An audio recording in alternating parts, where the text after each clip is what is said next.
Students, आज कक्षा 8वीं का हम व्याकरण पढ़ेंगे। पहला है भाषा और व्याकरण। भाषा ऐसा है कि हम अपने मन के विचारों को प्रकट करते हैं, मन के विचारों को प्रकट करते हैं। बच्चा, छोटा सा बच्चा जब हंसता है, किलकारियाँ लेता है, तब वो अपने भाव को ही व्यक्त करता है, क्योंकि उसे छोटा बच्चा, उसे तो बोलना आता नहीं है ना, तो वो कैसे करता है, जब उसे कुछ समझ में आता है तो वो हंसने लगता है। अगर उसको भूख लगता है तो वो रोने लगता है। आप लोग देखे होंगे, आपके घर में बहुत सारे घर में छोटे बच्चे होंगे, किसी के भाई बहन होंगे, किसी के भतीजे जो भी हैंगे, उसमें क्या देखो, अगर उसे भूख लगता है तो वो बहुत जोर जोर से रोता है। नींद नहीं आती तो भी रोता है वो। अगर उसको चिड़चिड़ापन हुआ या तो किसी बात से उसको चिड़चिड़ाहट होती है तो वो रोता है। तो वो उससे क्या होता है, वो अपनी भाषा मतलब मन के भाव को प्रकट कर रहा है भाषा के तौर पे, क्योंकि उसे बोलना तो आता नहीं अभी, तो वो फिर कैसे करेगा, है कि नहीं। किसी को तो छोटे भाव पैदा होते तुरंत तो कोई बच्चा बोलता नहीं है ना, मगर तभी वो क्या करेंगे, जब अपने भाव को वो प्रकट करता है तो वो पहले रोता है, क्योंकि उसे भूख लगती है। वो कैसे पता चलेगा, तब उनकी मम्मी पता चल जाता है कि हाँ बच्चे को भूख लग रहा है, वो मम्मी उनकी भाषा समझ जाती है। अगर उसे कुछ अच्छा लगा या हम कुछ उसके सामने कुछ करते हैं, कर्तव्य करते कुछ भी करते हैं, तो बच्चा हंसने लगता है, तो उसे खुशी होती है। वो अपने भाषा किस तौर पे प्रकट करता है, हंसी के तौर पे पकड़ता है। और कभी कभी बहुत जोर से हंसने लगता है, किलकारियाँ लेता है, तब वो उसे ज़्यादा खुशी होती है, ज़्यादा अच्छा लगता है। तब वो अपनी मन के भाव को, खुशियों को कैसे करता है, किलकारियों की तरह अपने को समझाता है। हम जो बोलते हैं वो तो समझते नहीं, मगर जब हम अपने हाथ वाथ हिलाते हैं, आंखें उंखें हिलाते हैं, सर हिलाते हैं, तो उसको खुशी होती है, तो वो क्या करता है, हंसता है। तो वो हमारे मन के भाव को समझ के हंसता है। उसके जब वो रोता है, हंसता है, तो हम समझ जाते हैं, क्योंकि वो उनकी मन की भाषा होती है। क्योंकि बच्चा बोल नहीं सकता और जो हम बोलते हैं वो समझ नहीं सकता है, तो वो जो है वो भाषा होती है। तो ये भाषा का मीन है मन के विचारों को प्रकट करता है या मन के विचारों को बताता है कि हाँ ये भाषा है। आप क्लास 8 में हो, आप लोग जब 7th में होंगे तो भाषा और व्याकरण समझे होंगे, पढ़े होंगे। उसमें क्या है, उसमें भी यही बताया है।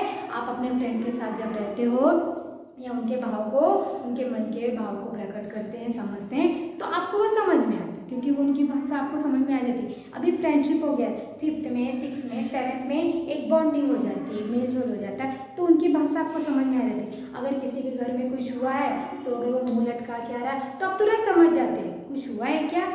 अगर उसको खुशी होती है, घर में कुछ फंक्शन होता है, कुछ अच्छा चीज़ होता है, तो आपको वो समझ में आता है, हाँ आपके घर में कुछ हुआ है, बहुत अच्छी खुशखबरी हो रही है, ऐसा है। तो वो अपने मन के भाव को समझ में आता है, तो वो क्या होता है, भाषा।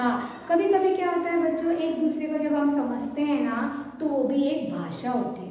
भाषा का मन के विचारों को प्रकट करते हैं, मन के विचारों को समझते हैं, तो वो भाषा ही होता है। यहाँ पे क्या है, मन में छिपी हुई अभिलाषा। मैं भी जो बोल रही थी उसी को ये 2 लाइन में बताया गया है। मन में छिपी हुई अभिलाषा, जो हमारी अभिलाषा है, हम दूसरे को बोलते हैं, हम प्रकट करते हैं, हम बताते हैं, वो हमारे मन की क्या हो जाती है, अभिलाषा हो जाती है। अभिलाषा मतलब इच्छा, हमारे मन की इच्छा हम प्रकट कर रहे हैं, चाहे वो किसी भी रूप में हो, गुस्से के रूप में हो, खुशी के रूप में हो, रोने के रूप में। आप अपने फ्रेंड लोग से गुस्सा होते हो कि नहीं, हाँ वो तो स्वाभाविक है। हर कोई अपने, जहाँ पे अच्छी दोस्ती होती है तो थोड़ा बहुत गुस्सा, प्यार, दोस्ती चलती रहती है। तो आप जब अपने फ्रेंड से गुस्सा होते हैं तो वो आपकी इच्छा कुछ होती है, या तो आपका दोस्त आपको बताता नहीं है, या सहेली आपको बताती नहीं, तो आपको वो फील होता है कि अरे मेरी फ्रेंड तो इतनी अच्छी है, फिर मुझे किसने क्यों नहीं बताया। तो वो आपको लगता है, तो वो आपकी जो अभिलाषा होती है, जो मन की इच्छा होती है, तो आपके फ्रेंड को या सहेली को वो भाषा के तौर पे प्रकट होते हैं। शब्द पहनकर बनती भाषा। शब्द पहनकर मतलब वो शब्दों को जोड़कर बनाकर ही भाषा प्रकट करते हैं, अपन उसको प्रकट करते हैं। मन में छिपी हुई अभिलाषा, शब्द पहनकर बनती भाषा। एक अगर हम कुछ बोलते हैं, चलो हम किसी मूवी का स्टोरी कुछ भी बताते हैं या घर में कुछ हो रहा है, हम घर में कुछ फंक्शन है, आपकी फ्रेंड या दोस्त कोई अटेंड नहीं हुए, आपके फ्रेंड्स अटेंड नहीं हुए, जब आप दूसरे दिन स्कूल आते हो या कहीं मिलते हो तो आप लोग उसको कैसे शेयर करते, अरे मेरे घर में ऐसा हुआ, उसने आया, उसने ऐसा किया। तो वो शब्दों को पिरोकर कर बोलते हैं, शब्दों को पहनकर पिरोकर वो भाषा के तौर पर आपके सामने प्रकट करते हैं। जब वो प्रकट करते हैं तो आपका दोस्त को, फ्रेंड्स को वो अच्छे से समझ में आता है। क्यों?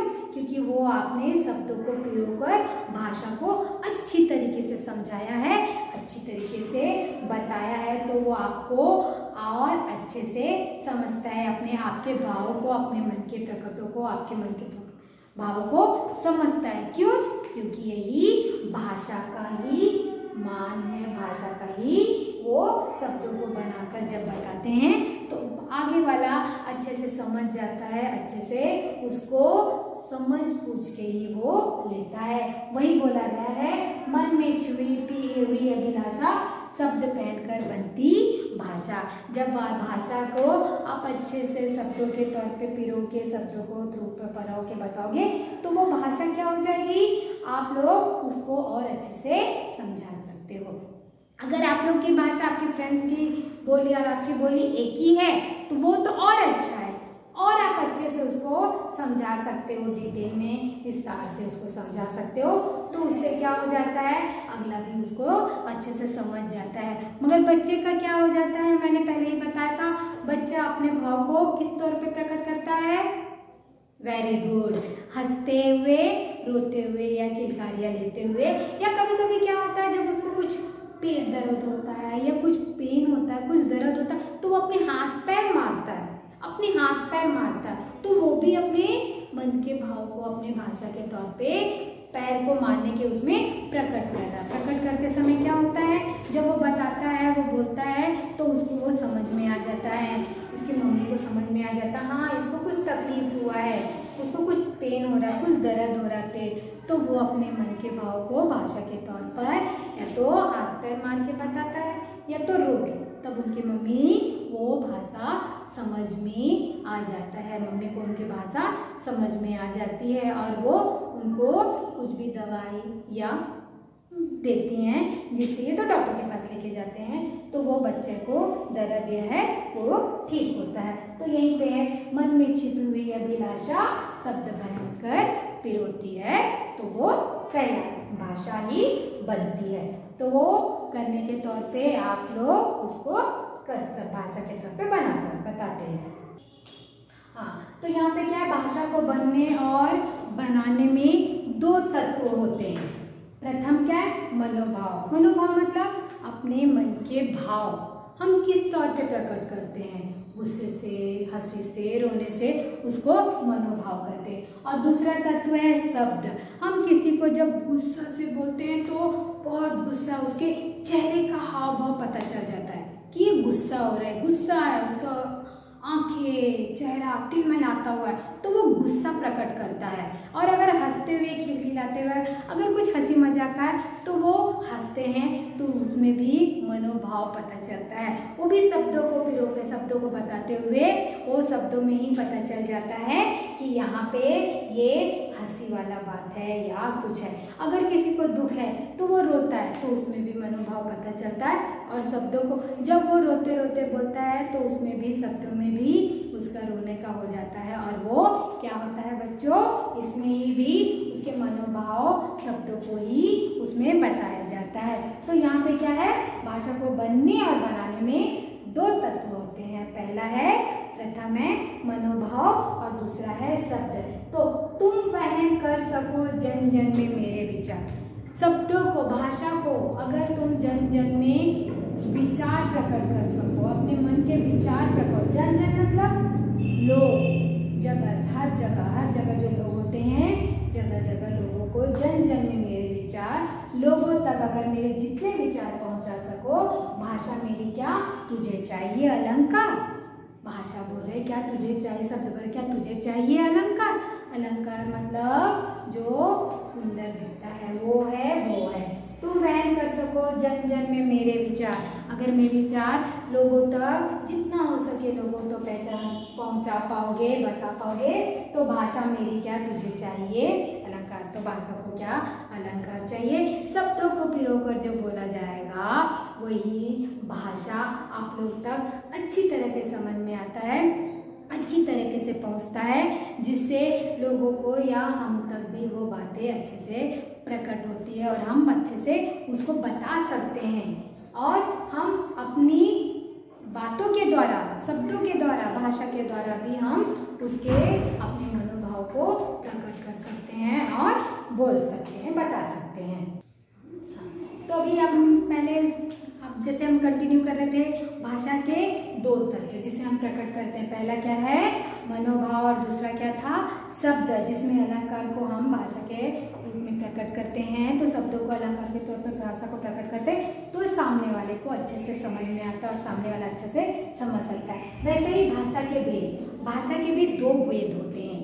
पहला है मौखिक। आप लोग अभी 8th में हो बच्चा, आप लोग जब बड़े छोटे क्लास में थे तो आप लोगों को बोला जाता था आज ओरल है, शायद अभी भी बोलेंगे ओरल है, आपको ओरल बोलना पड़ेगा। तो आप लोगों को वो बोलते हैं तो वो क्या हो जाता है मौखिक भाषा, क्योंकि उसमें आप सिर्फ बोल रहे हो और सामने वाला सुन रहा है, आप लिख के नहीं बता रहे, सिर्फ बोल रहे हो। बोलने में उसको क्या बोलते हैं मौखिक। आप 6वीं में भी पढ़े होंगे, 7वीं में भी पढ़े होंगे, अभी मैं जो 8वीं में पढ़ा रही हूँ इसका थोड़ा विस्तार से। लिखित मौखिक में क्या है, अगर हम समाचार सुनते हैं, हम सुन रहे हैं, सिर्फ अब सामने वाला बोल रहा है तो हम सुन रहे हैं, रेडियो हम सुन रहे हैं, मोबाइल में आप बातें करते हो तो वो क्या हो रहा है सिर्फ एक दूसरे से आप सुन सकते। लिखते हैं क्या नहीं, हाँ आप सिर्फ बोल रहे हो और वो सुन रहा है, अगर वो बोल रहा है तो आप सुन रहे हैं, तो ये क्या हो जाता है मौखिक भाषा हो जाती है। मौखिक भाषा में लिखा नहीं जाता है, सिर्फ जो मुख से बोलने वाले होते हैं वो शब्दों को हम भाषा कहते हैं, उसको क्या बोलते हैं मौखिक भाषा। अभी लिखित में जैसे अभी मैंने लिखा है, ब्लैक बोर्ड पे लिखा है मैंने, तो ये लिखित हो गया। आप बुक में लिख रहे हैं वो लिखित हो गया। आप समाचार में लिखते हुए पुस्तकों में लिखा हुआ है वो लिखित हो गया। आप एग्जाम में लिखते हो, पेपर लिखते हो ना, तो वो लिखित हो गया। इतना तो आप समझ सकते हो, वो लिखित हो गया। अभी मैं बोल रही हूँ, आप लोग सुन रहे, ये कौन सा भाषा हो गया वेरी गुड, ये मौखिक भाषा हो गया। अभी मैंने बोर्ड पे लिखा, आप उसको कॉपी में लिखोगे तो ये कौन सी भाषा हो जाएगी लिखित भाषा, वेरी गुड। तो भाषा के भी दो भेद होते हैं, मौखिक और लिखित। मौखिक में हम मुख से बोलते हैं, मुंह से बोलते हैं तो सामने वाला सुनता है, सिर्फ सुनता है, वो लिखता नहीं है, सिर्फ उसको मौखिक ही बोला जाता है। आप बच्चों को, छोटे बच्चों, आपके घर में भी छोटे छोटे भाई बहन होंगे तो आप पूछते होंगे चल आज मुझे पोयम सुना, चल मुझे आज कोई अच्छा सा गाना सुना, तो ये क्या हो जाएगा मौखिक हो जाता है ना, मौखिक ओरल हो जाता है। चल चल चल आज इधर आ तो मुझे टेबल सुना, बोलते हो कि नहीं अपने छोटे भाई बहन को। कभी कभी टेस्ट हो जाता है तो ओरल का, अभी आप टाइम टेबल बना दिए अपने छोटे भाई बहन का, चलो आज मैं ना कल ना ओरल लूंगी, तुम लोग का आपका ओरल लूंगी, तो वो क्या हो जाएगा ओरल, मौखिक हो जाता है। और कभी कभी क्या होता है आप बोलते हो चलो टेस्ट लेते हैं, हाँ ठीक है, 2 का 3 का 4 का टेबल मुझे लिख के दिखाओ, लिख के दिखाओ, बोल के नहीं, लिख के दिखाओ, तो ये क्या हो जाएगा लिखित भाषा। अगर वो बोलता है तो वो मौखिक हो जाएगा, अगर वो बुक में लिखेगा तो वो क्या हो जाएगा लिखित हो जाएगा। इतना बेटा आप लोग समझ सकते हो स्टूडेंट्स। तो यहाँ पे भाषा के दो भेद हो जाते हैं, पहला है लिखित और मौखिक और दूसरा है लिखित। अभी इसको हम अगली बार जब बोलेंगे पढ़ेंगे तो उसको विस्तार से बताएंगे। तो ये हमेशा याद रखना, आपको पहले से भी याद होगा और अच्छे से याद रख लेना कि भाषा के दो भेद होते हैं, एक है मौखिक भाषा और दूसरा है लिखित भाषा। इसको हमेशा आपको हमेशा चलता रहेगा, आपको हमेशा ये ध्यान रखना ही पड़ेगा, ठीक है। अगली बार में हम करेंगे, इसको आप अपने बुक में लिख लेना, समझ लेना और